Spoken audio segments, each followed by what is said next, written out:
Hello friends, welcome to learn with Manjari. Friends, आज की class में आधुनिक भारत के सभी क्वेश्चंस मोस्ट रिपीटेड क्वेश्चंस हैं और किसी न किसी एग्जाम में आए हुए हैं।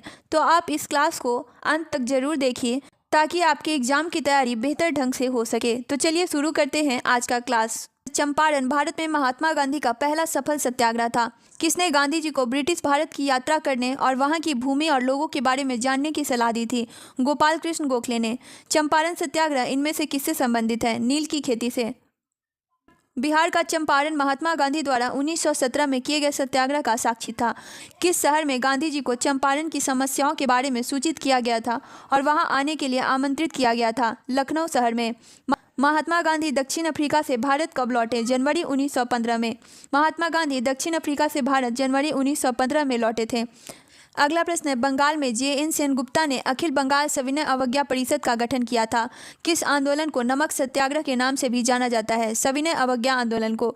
1930 में नमक उत्पादन पर ब्रिटिश एकाधिकार के खिलाफ कौन सा अहिंसक विरोध किया गया था? दांडी यात्रा। अगला प्रश्न है, महात्मा गांधी ने साबरमती से लेकर दांडी तक प्रसिद्ध नमक मार्च की शुरुआत की थी। दांडी गुजरात के किस जिले में है? नवसारी में। किस आंदोलन का आरंभ दांडी यात्रा से हुआ था? सविनय अवज्ञा आंदोलन। कौन सी कार्यवाही सविनय अवज्ञा आंदोलन के शुरू होने की वजह बनी? दांडी यात्रा। दांडी मार्च गुजरात में नमक की खदानों तक लगभग 240 मील का पैदल यात्रा थी। नमक पर ब्रिटिश एकाधिकार का विरोध करने के लिए गांधी जी ने किस वर्ष में समुद्र तक दांडी मार्च की शुरुआत की? 1930 में। किसने गांधी जी को नमक आंदोलन को केवल पुरुषों तक ही सीमित न रखने के लिए राजी किया? कमला देवी चट्टोपाध्याय ने। ब्रिटिश के नमक एकाधिकार के खिलाफ महात्मा गांधी द्वारा आयोजित अहिंसक विरोध दांडी यात्रा को समाप्त की गई थी 6 अप्रैल 1930 में। किस तारीख को सविनय अवज्ञा आंदोलन किया गया था? 12 मार्च 1930 को। 1930 में सविनय अवज्ञा आंदोलन के प्रथम चरण के सतह नमक सत्याग्रह को महात्मा गांधी के नेतृत्व में मैराथन मार्च किस स्थान से शुरुआत हुई? साबरमती से। 1929 के सविनय अवज्ञा आंदोलन का उद्देश्य क्या था? ब्रिटिश सरकार के आदेशों की संपूर्ण अवज्ञा। तमिलनाडु में हुए नमक सत्याग्रह का नेतृत्व किसने किया? सी राजा गोपालाचारी ने। गांधी जी के गिरफ्तार होने के बाद धसराना साल्ट वर्क्स पर हमला करने हेतु की गई यात्रा का नेतृत्व किसने किया? अब्बास तैयब जी ने।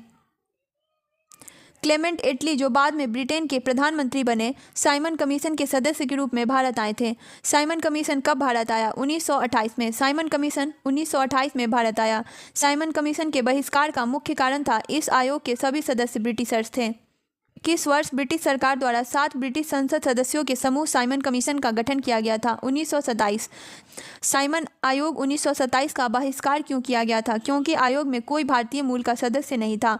साइमन कमीशन में कितने भारतीय सदस्य थे? कोई भी भारतीय सदस्य साइमन कमीशन में सदस्य नहीं थे। अगला प्रश्न है, लाला लाजपत राय की मृत्यु ब्रिटिश सरकार के किस निर्णय का विरोध करते हुए हुई? साइमन कमीशन का। कौन सी बात मार्च 1931 में हस्ताक्षरित गांधी इरविन समझौते में उल्लिखित थी? सविनय अवज्ञा आंदोलन वापस लिया जाएगा। किस भारतीय महिला ने गांधी जी के साथ द्वितीय गोलमेज सम्मेलन में भाग लिया? सरोजनी नायडू ने। लंदन में संपन्न हुए दूसरे गोलमेज सम्मेलन में कांग्रेस का प्रतिनिधित्व किसने किया? महात्मा गांधी ने। अगला प्रश्न है, किस कार्यक्रम से पहले गांधी इरविन समझौते पर हस्ताक्षर किए गए थे? द्वितीय गोलमेज सम्मेलन से। लंदन में आयोजित प्रथम गोलमेज सम्मेलन के दौरान ब्रिटिश प्रधानमंत्री कौन थे? Ramsay MacDonald. प्रथम गोलमेज सम्मेलन कब शुरू हुआ? नवंबर 1930 में। हरिजनों के लिए पृथक निर्वाचन मंडल की व्यवस्था को पूना समझौता के तहत उनके लिए सीटों के आरक्षण से बदल दिया जाता। पूना पैक्ट महात्मा गांधी और BR अम्बेडकर के बीच हुआ था। पूना समझौता का संबंध किससे था? पिछड़े वर्गों के लिए चुनावों सीटों में आरक्षण से। किस वर्ष पूना समझौता पर हस्ताक्षर किए गए थे? 1932 में। पूना समझौता पर किस किस ने हस्ताक्षर किए? MK गांधी और BR अम्बेडकर ने। जर्मनी के रेडियो सेवा के भाग के रूप में आज़ाद हिंद रेडियो सेवा किस वर्ष शुरू हुई? 1942 में। कटक किस प्रख्यात हस्ती से संबंधित है? सुभाष चंद्र बोस से। सुभाष चंद्र बोस को पहली बार किस वर्ष भारतीय राष्ट्रीय कांग्रेस का अध्यक्ष चुना गया? 1938 में। किसने 21 अक्टूबर 1943 को आज़ाद हिंद फौज की अस्थायी सरकार के गठन की घोषणा की? सुभाष चंद्र बोस ने। नेताजी सुभाष चंद्र बोस ने किसकी स्थापना की थी? ऑल इंडिया फॉरवर्ड ब्लॉक की। कौन प्रसिद्ध सहगल ढिल्लो शाह नवाज मुकदमों के बचाव पक्ष में वकीलों में से एक था? जवाहरलाल नेहरू। 3 INA जवानों की प्रसिद्ध सुनवाई के समय वकील था भूला भाई देसाई। सन 1943 में सुभाष चंद्र बोस ने आज़ाद हिंद फौज की स्थापना की थी। अगला प्रश्न है, इंडियन नेशनल आर्मी का गठन किसके द्वारा किया गया था? मोहन सिंह के द्वारा। मोहन सिंह के द्वारा इंडियन नेशनल आर्मी का गठन किया गया था। इंडियन नेशनल आर्मी ने ब्रिटिश शासन से अंडमान और निकोबार द्वीप वापस लिया और उन्हें क्या नाम दिया? शहीद और स्वराज द्वीप। इंडियन नेशनल आर्मी की स्थापना किसके द्वारा की गई थी? रास बिहारी बोस के द्वारा। देशबंधु नवयुवक संघ का गठन किसने किया था? तिरुसूर कुमरन ने। सुभाष चंद्र बोस के पिता कौन थे? जानकीनाथ बोस। 1928 में गठित इंडिपेंडेंस फॉर इंडियन लीग के अध्यक्ष कौन थे? श्रीनिवास अयंगर। किस ब्रिटिश प्रधानमंत्री ने क्रिप्स मिशन को भारत भेजा? विंस्टन चर्चिल ने। विंस्टन चर्चिल ने क्रिप्स मिशन को भारत भेजा। जब कैबिनेट मिशन भारत आया तो इंग्लैंड में कौन सा राजनीतिक दल सत्ता में था? Labour party. 1946 में ब्रिटिश सरकार द्वारा एक कैबिनेट मिशन भारत भेजा गया जिसमें 3 सदस्य शामिल थे। 31 दिसंबर 1947 को भारत की संविधान सभा में कौन से प्रांत का प्रतिनिधित्व अधिकतम था? संयुक्त प्रांत का। कैबिनेट मिशन वर्ष 1946 में भारत आया था। कांग्रेस कार्यकारिणी समिति ने जुलाई 1942 में वर्धा में भारत छोड़ो प्रस्ताव का अंगीकृत किया था। एआईसीसी अखिल भारतीय कांग्रेस कमेटी ने भारत छोड़ो प्रस्ताव कब पारित किया था? 8 अगस्त 1942 को। अगला प्रश्न है, 1942 में भारतीय राष्ट्रीय कांग्रेस की ओर से किसने सबसे पहले भारत छोड़ो प्रस्ताव का मसौदा तैयार किया था? महात्मा गांधी ने। महात्मा गांधी ने। भारत के स्वतंत्रता संग्राम में भारत छोड़ो आंदोलन की महत्वपूर्ण भूमिका थी। इस आंदोलन के बाद कौन सी घटना हुई थी? ब्रिटेन को लेकर सरकार ने भारत में कैबिनेट मिशन भेजा। भारत छोड़ो आंदोलन का आरंभ अखिल भारतीय कांग्रेस समिति के बॉम्बे अधिवेशन में किया गया था। अगला प्रश्न है, भारत छोड़ो आंदोलन को अगस्त क्रांति के रूप में भी जाना जाता है। भारत छोड़ो आंदोलन को अगस्त क्रांति के रूप में जाना जाता है। भारत छोड़ो आंदोलन के 78वीं वर्षगांठ कब मनाई गई? 8 अगस्त 2020 को। भारत छोड़ो आंदोलन 1942 में महात्मा गांधी द्वारा दिए गए करो या मरो नारों के साथ शुरू हुआ। किस घटना को कलकत्ता हत्याकांड के रूप में भी जाना जाता है? सीधी कार्यवाही दिवस। प्रांतीय चुनाव 1936 से 37 साल में ब्रिटिश भारत में आयोजित किया गया था। ब्रिटिश भारत शासन के अधीन 1937 के प्रांतीय चुनावों के दौरान पंजाब राज्य में किस पार्टी की सरकार बनी थी? यूनिवनिस्ट पार्टी। अगला प्रश्न, 20/1947 को किसने घोषित किया कि जून 1948 तक सत्ता भारतीयों को हस्तांतरित कर दी जाएगी? क्लीमेंट एटली ने। कौन सा प्रावधान 1947 के भारतीय स्वतंत्रता अधिनियम का एक हिस्सा था? भारत को 2 भागों में विभाजित किया जाएगा। जिस दिन भारत को स्वतंत्रता मिली थी उस दिन महात्मा गांधी कहाँ थे? कलकत्ता में। भारत के बंटवारे की घोषणा किस तारीख को की गई थी? 3 जून 1947 को। 15 अगस्त 1947 को भारत को मिली आज़ादी के वक्त समय क्या था? आधी रात।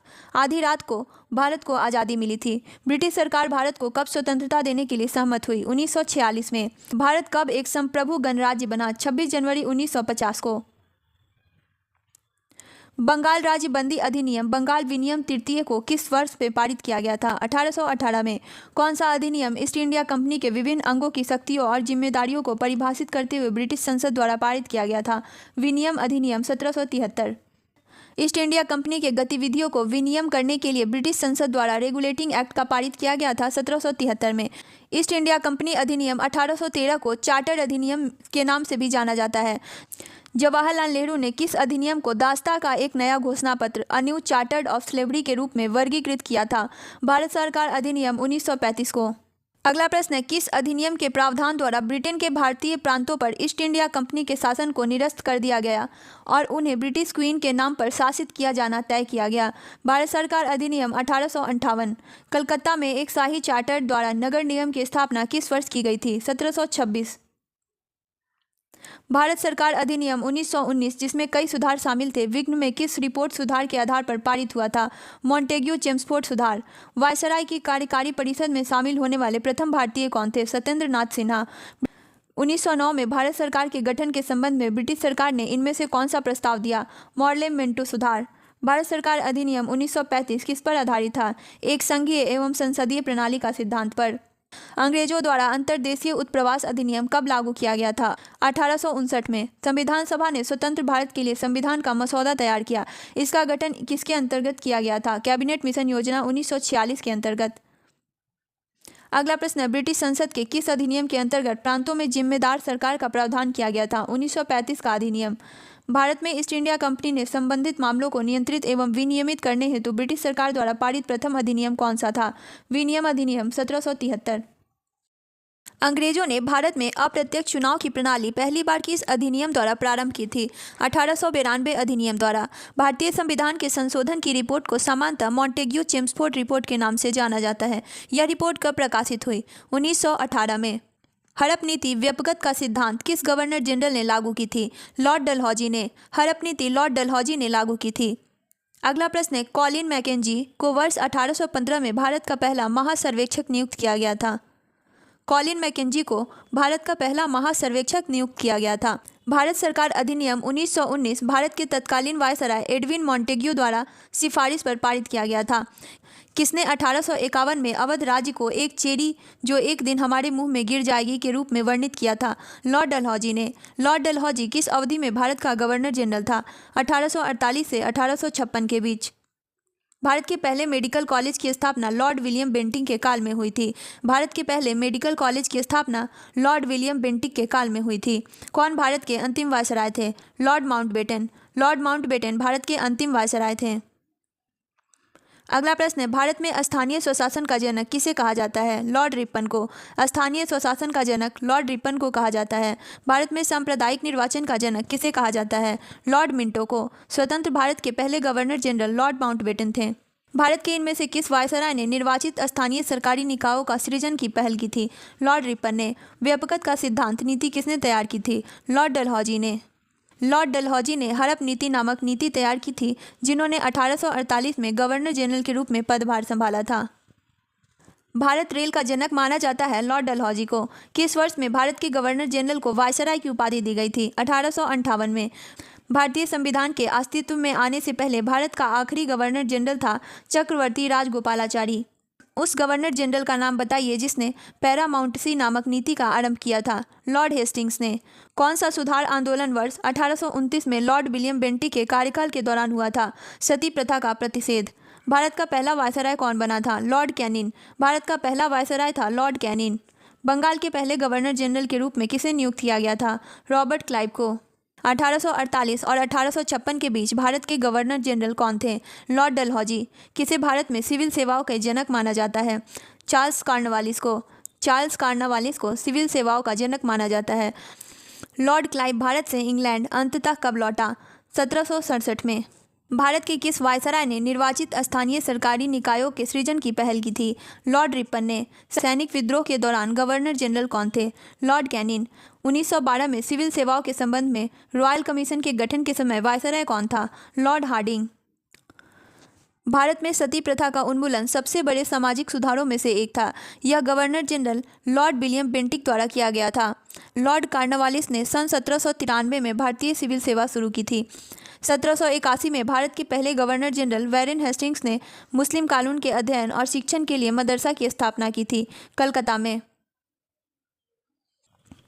भारतीय राष्ट्रीय कांग्रेस की स्थापना के समय भारत का गवर्नर जनरल कौन था? Lord Dufferin. भारतीय राष्ट्रीय कांग्रेस की स्थापना के समय भारत का गवर्नर जनरल लॉर्ड डफरिन था। भारत में अंग्रेजी शिक्षा को बढ़ावा देने में किसकी महत्वपूर्ण भूमिका थी?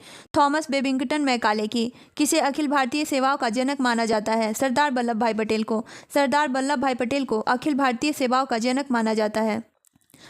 किसे पंजाब केसरी भी कहा जाता था? लाला लाजपत राय को। पंजाब केसरी लाला लाजपत राय को कहा जाता था।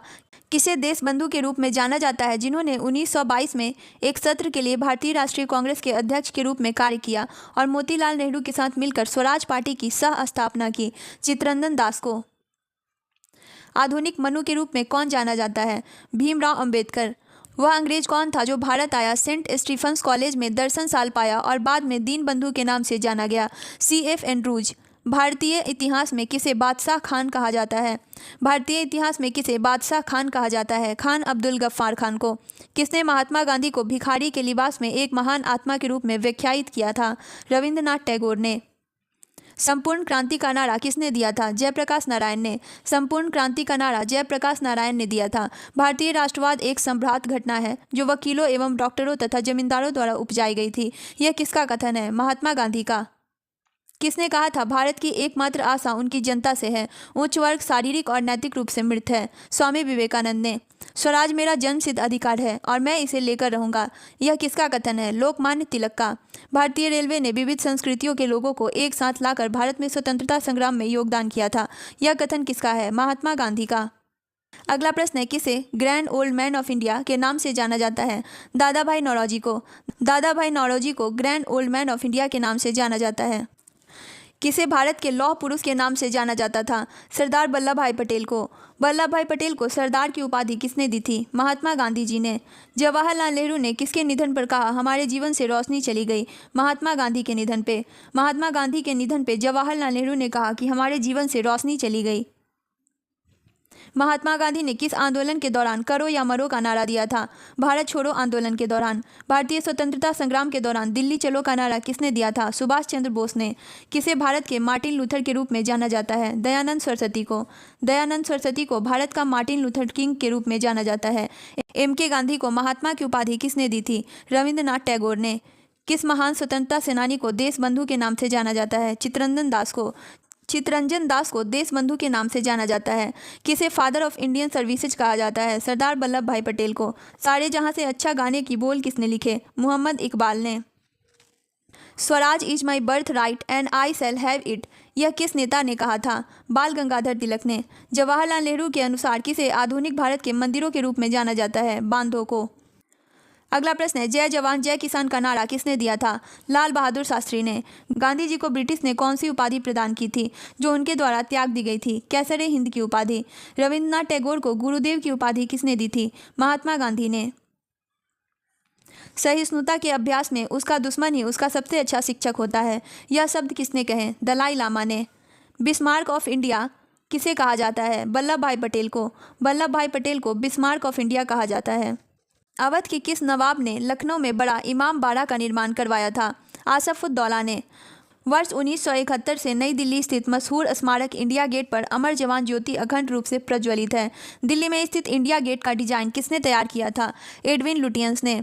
भारत में किंग जॉर्ज पंचम और क्वीन मैरी के स्वागत के लिए 1911 में गेटवे ऑफ इंडिया को पारंपरिक इंडो सार्सेनिक शैली में बनवाया गया था। अंग्रेजों द्वारा कोलकाता में संगमरमर की एक विशाल इमारत का निर्माण कराया गया था जो ताजमहल की प्राकृतिक है। इस इमारत का नाम बताइए। Victoria memorial. प्रसिद्ध पर्यटक आकर्षण विक्टोरिया मेमोरियल पश्चिम बंगाल में है। किस वास्तुकार ने मुंबई स्थित गेटवे ऑफ इंडिया का डिजाइन किया था? जॉर्ज विटेट ने। क्यूटोरिया टर्मिनल, जिसे अब छत्रपति शिवाजी टर्मिनल कहा जाता है, का निर्माण 1888 में किया गया था। राष्ट्रीय युद्ध स्मारक का निर्माण करने का प्रस्ताव है नई दिल्ली में। फोर्ट विलियम्स का निर्माण ईस्ट इंडिया कंपनी ने करवाया था। इस किले का निर्माण स्थल के लिए गोविंदपुर गांव को उजाड़ा गया था। नई दिल्ली में स्थित भारतीय संसद भवन की रचना को सर एडविन लुटियंस और सर हर्बर्ट बेकर द्वारा तैयार किया गया था। दिल्ली में संसद भवन का निर्माण किस अवधि के दौरान किया गया था? 1921 से 1927 के बीच। स्वतंत्रता के बाद का भारत। बांग्लादेश को स्वतंत्र देश का दर्जा कब प्राप्त हुआ? 1971 में। बांग्लादेश को स्वतंत्र देश का दर्जा 1971 में प्राप्त हुआ। भारत और पाकिस्तान के बीच 1960 में हुई संधि जल संधि पर किस शहर में हस्ताक्षर किए गए? कराची में। ऑपरेशन विजय किस युद्ध से संबंधित है? कारगिल युद्ध 1999 से। अहिंसा के माध्यम से सामाजिक, आर्थिक एवं राजनीतिक परिवर्तन लाने के लिए प्रदान किए जाने वाले गांधी शांति पुरस्कार का सृजन किस वर्ष में किया गया था? 1995 में। 1985 का असम समझौता। 1985 में नई दिल्ली में राजीव गांधी और आसू ऑल असम स्टूडेंट यूनियन के नेताओं के बीच हस्ताक्षरित समझौता हुआ था। शिमला समझौता 1972 पर किनके द्वारा हस्ताक्षर किए गए थे? इंदिरा गांधी एवं ZA भुट्टो द्वारा। भारत की स्वतंत्रता के तुरंत बाद गोवा पुर्तगाली राज्य था। भारत और पाकिस्तान के बीच युद्ध विराम रेखा को नियंत्रण रेखा LOC में कब परिवर्तित किया गया था? सन 1972 में। बांग्लादेश को किस देश से स्वतंत्रता मिली? पाकिस्तान से। दक्षिण भारत में कई राजवंश। संगम साहित्य की रचना किस शास्त्रीय भाषा में हुई थी? तमिल में। द्वार समुद्र होयसल साम्राज्य की राजधानी थी। चोल शिलालेख से उल्लिखित गुरुकुल के अनुचरण हेतु प्रदान की गई भूमि साला भोग कहा जाता था। पल्लव 7वीं और 8वीं सदी में बहुत शक्तिशाली हो गए और कांचीपुरम उनकी राजधानी थी। पुलकेशिन द्वितीय किस राजवंश का सर्वाधिक प्रख्यात शासक था? चालुक्य राजवंश का। राजा सिंह विष्णु पल्लव वंश के शासक थे। किस राजवंश ने दक्षिण पूर्व एशिया में शिपिंग उद्यम स्थापित किए? चोल वंश ने। पल्लव वंश के कौन से राजा संस्कृत नाटक भी लिखा करते थे? महेंद्र वर्मन ने। पूर्व चोल राजाओं में किसे सबसे महान माना जाता था? करिकाल को। पांड्या ने मदुरै के आसपास के क्षेत्र पर शासन किया और 13वीं शताब्दी में सर्वोच्चता प्राप्त की। कांची पल्लव की राजधानी थी। किस भारतीय राजा ने पूर्व एशिया के कुछ हिस्सों को जीतने के लिए नौसैनिक शक्ति का इस्तेमाल किया था? राजेंद्र चोल ने। प्रारंभिक चेर वंशीय राजाओं ने किन राज्यों पर शासन किया था? तमिलनाडु और केरल पर। कौन से चोल राजा ने मालदीव के द्वीपों पर दरियाई विजय पाई थी? राजा राज ने। चोल राजवंश के अंतिम शासक कौन थे? राजेंद्र चोल तृतीय। किस चालुक्य राजा ने कन्नौज के राजा हर्ष को पराजित किया था? पुलकेशिन द्वितीय ने। भारत में यूरोपीय लोगों का आगमन। औपनिवेशिक शासन की स्थापना सबसे पहले कहाँ हुई थी? बंगाल में। भारत के लिए समुद्री मार्ग की खोज किसने की थी? वास्को डी गामा ने। भारत के पूर्वी तट पर स्थित किस स्थान पर अंग्रेजों ने 1611 में अपना पहला कारखाना खोला? मसूलीपट्टनम में। बंगाल का पहला अंग्रेजी कारखाना 1651 में हुगली नदी के तट पर स्थापित किया गया था। ईस्ट इंडिया कंपनी ने भारत के किस शहर में अपना पहला व्यापारिक केंद्र स्थापित किया था? सूरत में। कौन सा खोजकर्ता भारत आना चाहता था किंतु इसके बजाय अमेरिका तट पर पहुंच गया? Christopher Columbus. पुर्तगाली द्वारा गोवा पर कब्जा कब किया गया था? 1510 एडी में। गोवा को पुर्तगाल से स्वतंत्रता किस वर्ष प्राप्त हुई? 1961 में। भारत के समुद्री मार्ग की पहली बार खोज पुर्तगालियों ने की थी। ईस्ट इंडिया कंपनी की स्थापना के समय भारत का शासक कौन था? अकबर था। जब फ्रांसीसी नेतृत्व में फ्रांस ने मद्रास पर कब्जा कर लिया तब पहला कर्नाटक युद्ध लड़ा गया था। ईस्ट इंडिया कंपनी को प्रारंभिक तौर पर ईस्ट इंडीज के साथ व्यापार करने के लिए गठित किया गया था, लेकिन अंत में यह मुख्य रूप से भारतीय उपमहाद्वीप और चीन के साथ व्यापार तक ही सीमित हो गया। 1877 में इंग्लैंड की रानी को भारत की महारानी घोषित किया गया था। भारत में ईस्ट इंडिया कंपनी की सत्ता जमने से पहले भारत किससे बने मुलायम कपड़ों का निर्यात करता था? सूती एवं रेशम से बने। भारत में अपने नियंत्रण को बढ़ाने हेतु ब्रिटिश और भारतीयों के बीच कई युद्ध लड़े गए थे, परंतु युद्ध जो उसमें शामिल नहीं था एंग्लो बांग्ला युद्ध। 1505 में भारत के पहले पुर्तगाली वायसराय द्वारा किस किले का निर्माण कराया गया था? सेंट एंजोले फोर्ट का। भारत में फोर्ट विलियम हुगली नदी के किनारे स्थित है। वास्को डी गामा 1498 में समुद्र के रास्ते से भारत में पहला कदम रखने वाला प्रथम यूरोपीय था। 1600 ईस्वी में भारत में व्यापारिक चौकियों की स्थापना करने के लिए महारानी एलिजाबेथ ने ईस्ट इंडिया कंपनी को अधिकार दिया। किस आंदोलन ने गोवा में पुर्तगाली पर राज को समाप्त करने में महत्वपूर्ण भूमिका निभाई थी? गोवा मुक्ति आंदोलन। अंग्रेजी ईस्ट इंडिया कंपनी को जॉन कंपनी नाम से भी जाना जाता है। भारत में अंग्रेजों द्वारा निर्मित पहला किला कौन सा था? Fort Saint George. पुर्तगालियों द्वारा वर्ष 1662 में इंग्लैंड के राजा चार्ल्स द्वितीय को पुर्तगाल के राजा की बहन से शादी करने पर दहेज के रूप में किस भारतीय शहर को उपहार स्वरूप दिया गया? मुंबई को। पुर्तगाली खोजकर्ता वास्को डी गामा पहली बार समुद्र के रास्ते भारत में कहाँ उतरा था? कप्पक ढाबू केरल में। पुर्तगाली खोजकर्ता वास्को डी गामा पहली बार समुद्र के रास्ते भारत में कप्पक ढाबू केरल में उतरा था। यूरोपीय व्यापारी 1498 ईस्वी में पुर्तगाली अन्वेषक वास्को डी गामा के आगमन के साथ पहले भारतीय तटों पर किस शहर के नजदीक पहुंचे थे? कालीकट। पुर्तगाली व्यापारी गोवा की भूमि पर पहली बार किस सदी में आए थे? 16वीं सदी में। भारत में पहली ब्रिटिश प्रेसिडेंसी की स्थापना कहाँ की गई थी? सूरत में। महात्मा गांधी पर महत्वपूर्ण बिंदु। गांधी जी का जन्म 2 अक्टूबर 1869 में। गांधी जी का जन्म स्थान पोरबंदर गुजरात। गांधी जी का असली नाम मोहनदास करमचंद गांधी। गांधी जी का बचपन का नाम मन्नू मोनिया। गांधी जी के पिता करमचंद गांधी। गांधी जी की माता का नाम पुतलीबाई गांधी। गांधी जी की पत्नी का नाम कस्तूरबा गांधी। गांधी जी की पहली पुस्तक हिंद स्वराज। गांधी जी का पहला सत्याग्रह भारत में चंपारण। चंपारण सत्याग्रह का कारण नील किसानों के लिए। गांधी जी का पहला उपवास अहमदाबाद मिल मजदूरों के लिए। रॉलेट एक्ट के कारण पूरे देश में प्रसिद्ध हुए गांधी जी। गांधी जी द्वारा शुरू किया गया संगठन चरखा संघ। ऐतिहासिक नमक मार्च साबरमती आश्रम से दांडी तक। दांडी मार्च में भाग लेने वाले स्वयं सेवकों की संख्या 78 थी। गांधी इरविन समझौता 5 मार्च 1931 को। पूना समझौता 24 सितंबर 1932 को। व्यक्तिगत सत्याग्रह के लिए पहला व्यक्ति चुना विनोबा भावे। गांधी फिल्म 1982। फिल्म गांधी के निर्देशक रिचर्ड एटेनबरो। गांधी की भूमिका निभाने वाले अभिनेता बेन किंग्सले। गांधी को महात्मा कहा गया रविन्द्रनाथ टैगोर द्वारा। टैगोर को गुरुदेव कहा गया गांधी जी द्वारा। गांधी जी को राष्ट्रपिता कहा गया सुभाष चंद्र बोस द्वारा। सुभाष चंद्र बोस को नेताजी कहा गया गांधी जी द्वारा। प्रवासी भारतीय दिवस 9 जनवरी। गांधी जी ने पहला राष्ट्रव्यापी सत्याग्रह रॉलेट एक्ट के खिलाफ 1919 में किया। गांधी जी यंग इंडिया के संपादक बने 1919 में। गांधी जी आईएनसी के अध्यक्ष बेलगाम सत्र में 1924 में बने। गांधी जी की आत्मकथा माई एक्सपेरिमेंट विथ ट्रुथ 1927 में प्रकाशित हुई। गांधी जी ने दांडी मार्च 12 मार्च 1930 को किया। टाइम्स मैगजीन ने गांधी जी को 1930 में वर्ष का व्यक्ति चुना। गांधी इरविन समझौता 1931 में हुआ। गांधी जी ने दूसरे गोलमेज सम्मेलन में भाग लिया 1931 में। गांधी जी ने अखिल भारतीय हरिजन संघ की स्थापना 1932 में की थी। गांधी जी ने आईएनसी से इस्तीफा दिया 1934 में। गांधी जी ने सेवाग्राम आश्रम की स्थापना वर्धा में 1936 में की। गांधी जी को पहली बार नोबेल पुरस्कार के लिए नामांकित किया गया 1937 में। इसी के साथ friends, railway previous year modern history के मोस्ट रिपीटेड क्वेश्चंस की क्लास समाप्त हो गई है। अगर आप अन्य किसी सब्जेक्ट्स की क्लास चाहते हैं तो कमेंट्स में ज़रूर बताइए और इस क्लास को अपने फ्रेंड्स के साथ ज़रूर से ज़रूर शेयर कीजिए। और अगर आपको ये क्लास पसंद आता है तो चैनल को सब्सक्राइब करना ना भूलें।